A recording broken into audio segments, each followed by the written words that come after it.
Daytime with Aston. Stephen Smith's with me. Joining us right now is the first ever LGBTQ plus ambassador for Haemophilia, and has also got a new book called Bleeding Fabulous. That's all for Mark Ward, who joins us right now. Hello, Mark, and welcome to Gateway. Hello, how are you? Hi, Mark. Lovely to have you on. Thank you. So pleased.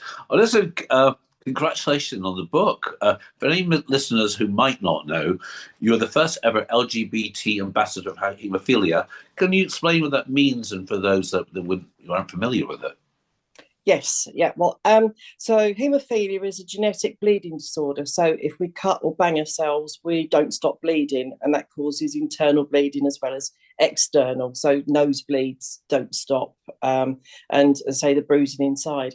And sadly, taking it back to the 1970s, sex wasn't talked about really, and sexual health wasn't talked about. Yeah. And then when AIDS came along, because of the narrative that was then being pushed,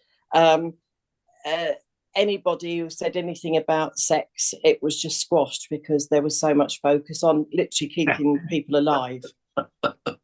So I have then battled really for 30 years to try and get recognition and a voice for anyone with a bleeding disorder and other disabilities, but for bleeding disorders, haemophilia and bleeding disorders, to recognise that we do have LGBTQ plus people in our community. And the Haemophilia Society UK, they created the ambassador role for me back in 2019, just before the pandemic hit.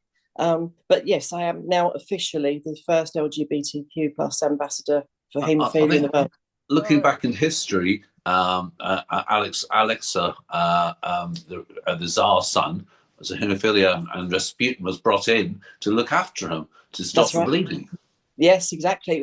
That when you say haemophilia, that's what people most know. It was Queen Victoria, yeah. And in fact, it was because of that. It was known as the royal disease. Oh, well, this is posh. I know. I mean, fitting for a queen.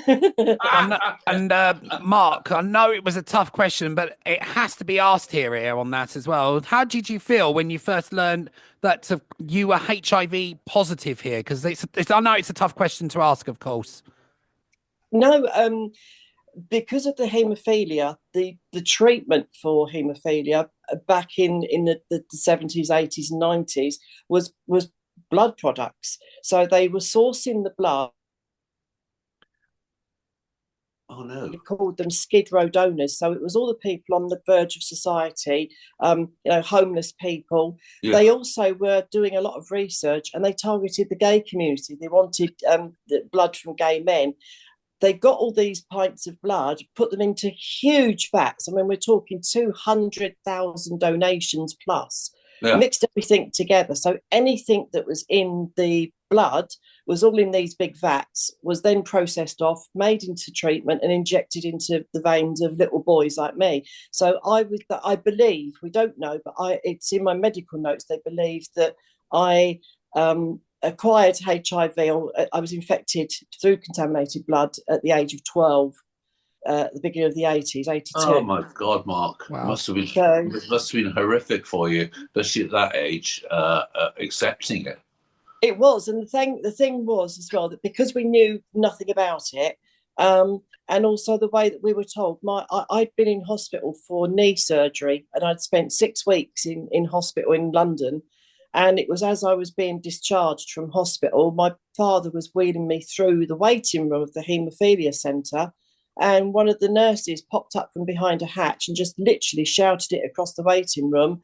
Did my parents want to know my HIV result? And they looked at each other and sort of went, yeah.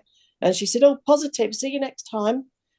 And then a week later, when I went back to have to see the consultant at how progress on my surgery, that's when life changed, because they said, you tell nobody because we can't guarantee your safety. Yeah, and then yes, that's when the world tipped upside. Mark, I'm only 25, but I do remember, sadly, because I lived in Brighton myself. that it wasn't just the straight community that turned their backs on gay people and people that thought they were HIV, but many within the gay community weren't so cool either. Some people were back in the closet, others weren't exactly kind to other gay people that were thought to have HIV. Did you find the haemophilia community welcoming towards you, or what was their No, because again, the narrative, I have to be precise with this. When my parents asked, well, how could Mark have got HIV? The doctors told us that it was the homosexuals. The homosexual blood had somehow, by a big accident, got into the treatment for haemophiliacs, and therefore they were passing the blame on the gay community. Yes. That it was their fault that we haemophiliacs got infected. So within the community, the fear that instilled, that as you were growing up as a haemophiliac before AIDS, the more people that knew about your condition, a bigger safety net was put around you, because kids knew not to hit you, push you, trip you up. They did it, but the thing was, you had a safety net. As soon as AIDS appeared, we had a huge target on our back, because all you saw on the news was homosexuals, haemophiliacs, and heroin addicts. It was called the 3H Club. So the gay community, the haemophilia community really just went within itself, because nobody wanted anybody to know that you had HIV. And the impact of that was then that for those haemophiliacs who didn't have HIV, they were being attacked as well. So the stigma and the impact of AIDS just really hit everybody within the haemophilia community, regardless of your status. Now, how did you turn your life around there, Mark, as well, after finding out about this?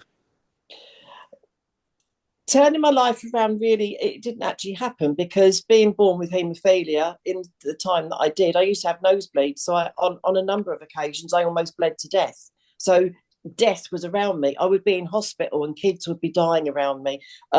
In the book, I actually talk about an incident where a baby passed away in my arms. So death has always been there. And when somebody says to you, which the doctors told me, that at the age of 14, you won't live long enough to leave school, so you don't have to worry about a future.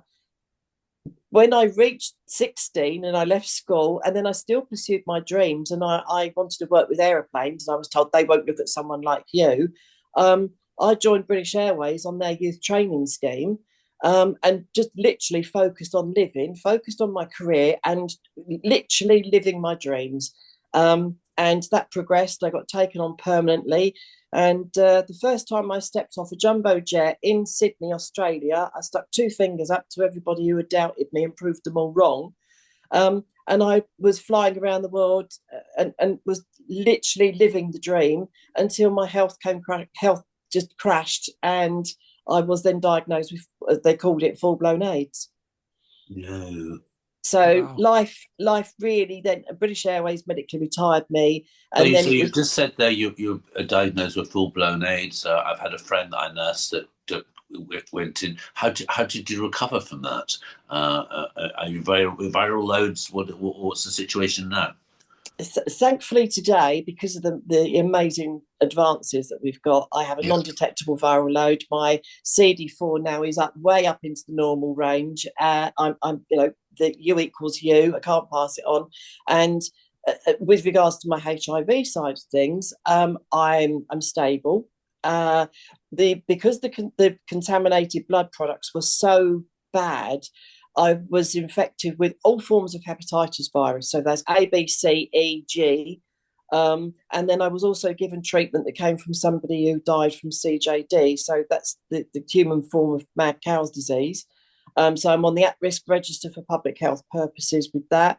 And there were so many other pathogens and contaminants that has all had a cumulative effect. And all of my major organs are damaged. And then with the haemophilia, because I'm now a man in his 50s, on the inside, my joints and everything are in their 90s, and they're falling apart. You look wonderful. I mean, Thank you. I guess you're in your 50s for starters. I think maybe it's you're so optimistic and bright. I think that's kept you youthful. But listen, you've written this incredible book. I love the name, Bleeding Fabulous. To my ab fab. It takes a lot. I mean, I've written 3 books myself, and I know what it's like. It's a lot of work. Any advice to aspiring writers that want to tell their story? Yes, I think speak from the heart. I mean, I started writing Bleeding Fabulous during the pandemic because when the pandemic hit, it took me straight back to the 1980s and the fear of AIDS and was I going to survive this virus? I mean, I didn't go out the house for 2 years, and I thought that if I don't make this virus make it through, then I want my story to be told, but in my words. I didn't want somebody else to tell it for me. And so it's from the heart. And I mean, there was a lot that I missed out for certain reasons, but there was a lot that could have gone perhaps in as well. But I also wanted it to be that anybody could pick this book up and read it and hopefully give them strength to get through their dark times. It isn't that, it tells about being born with haemophilia, the contaminated blood scandal, and living through that as a person, but then bisexuality, how I was treated with that. That was awful. And now campaigning for compensation and the public inquiry that we've had, and even right up to this moment, I'm still in talks with the Cabinet Office because the compensation hasn't arrived. So the campaigning side of things is in there, where I'm now fighting for all those little boys that had their lives snuffed out and murdered, in my eyes, by the contaminated blood scandal. I'm still here. I've got a voice, and I'm speaking for them because their voice was taken. So that's important to me. But I think all the way through the book, it's love, laughter, tears. Might make you a bit angry the way people have treated me, but you've got to do an evening with you where people can come and read a bit of the books to them and answer questions, because you're a little inspiration, aren't you? Amazing. I mean, I think you're someone that should be out there talking to people and educating them. So I think an evening with you in Brighton or somewhere, you should organise one of the little theatres there. Thank you. Well, yeah, maybe we should organise that. You can come down Brighton Festival. But be perfect for it. Be something a little bit different. So, Aston, you're next. Well, there, Mark, as well. Do you still encounter people who are uncomfortable around you because of your sexuality and also being the fact of HIV positive as well? You're always going to get the homophobes. Haters are going to hate. I have been exposed to stigma and HIV stigma throughout my life, and it's not so when it comes up, when it catches you, it does still impact me. The thing that I have found more is that when I say, because I'm an ambassador for the Haemophilia Society in this LGBT role, when I say haemophilia, people say, oh, that's AIDS, isn't it? And I sort of go into education mode. I don't really get so much stigma with the HIV, although there seems to be still a lot of ignorance. I go into, say, the hospitals, and I can go to a department, and they don't seem to know anything about my haemophilia or the HIV. And some of the things they sort of say to me, like, well, you need to be careful with your sexual practices. It's like, I was given it as a child through contaminated blood products. Nothing that I did, and we actually called in when the public inquiry was ongoing, and I gave it oral evidence to Sir Brian. I actually said if I could be so bold and make a recommendation that all people who work in healthcare should be taught about the contaminated blood scandal, because they need to know. Absolutely. Couldn't agree more. And he did put that in one of his recommendations. So two great minds. No, it's great. But listen, we lost the Vivian, an incredible performer. We absolutely adored her. very tragic how she passed. And, you know, it really worries me, this whole thing with chemsex and chemicals, etc. That's so in London's huge. It worries me terribly. But you've also lost the lovely David Raven. Miss Maisie Trollet also passed, a Brighton legend. I know. You must have seen her many a times. What thoughts do you have? Oh, my heart goes out to lose anybody. It's heartbreaking because they're people that others loved. The Vivian was a huge shock, really was, and it's a huge loss to everybody because he was a beautiful artist, an amazing artist. Oh, amazing! An inspiration. And with Maisie Trollet, I mean, I think, like you said earlier on, being 25, we remember the some of the names from the past, and Maisie, it is there that I think will always be remembered. Well, the tragedy with Vivian is Mark, such a star, so talented. I mean, beyond, she had a whole career in Hollywood and everything waiting. I think addiction is something that still runs with the LGBT community quite largely due to trauma from childhood, etc. I do believe that this, you know, that when you move into being a gay man, sometimes it's not as welcoming, and you don't go through the things other people do. But an addiction does rise, and I just think it's tragic that it's turned out to be something to do with drug related. I was hoping, but I hope people listen and see what does happen.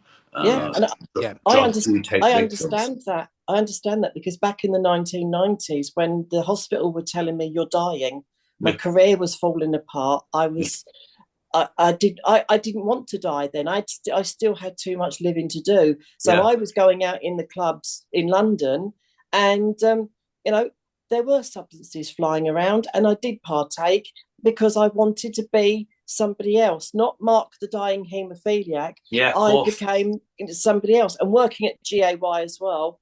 You know, I sort of I knew people, and I had a group of friends there. So when I went out, my nickname was Bijou.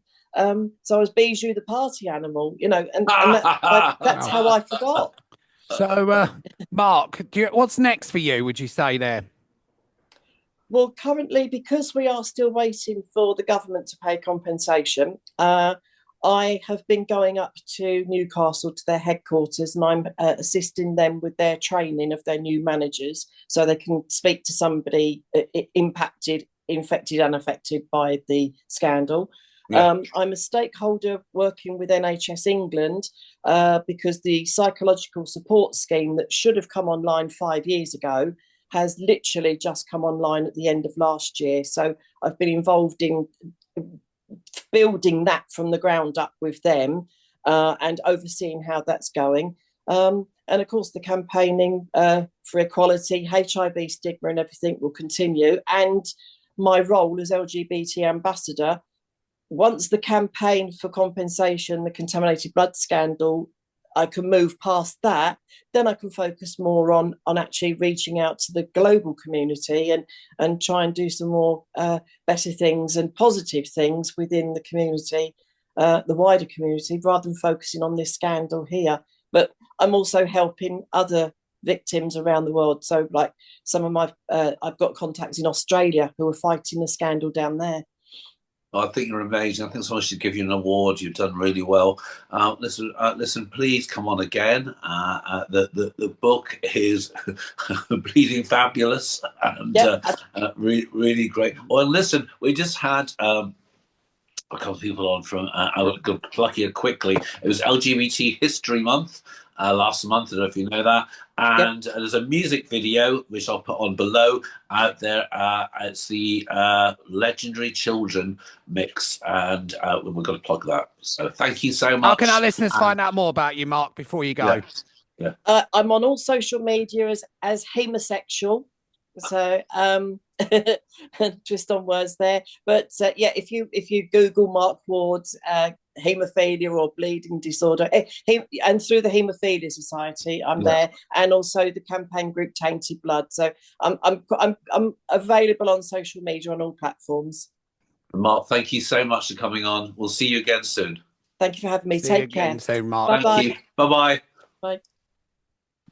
Mark.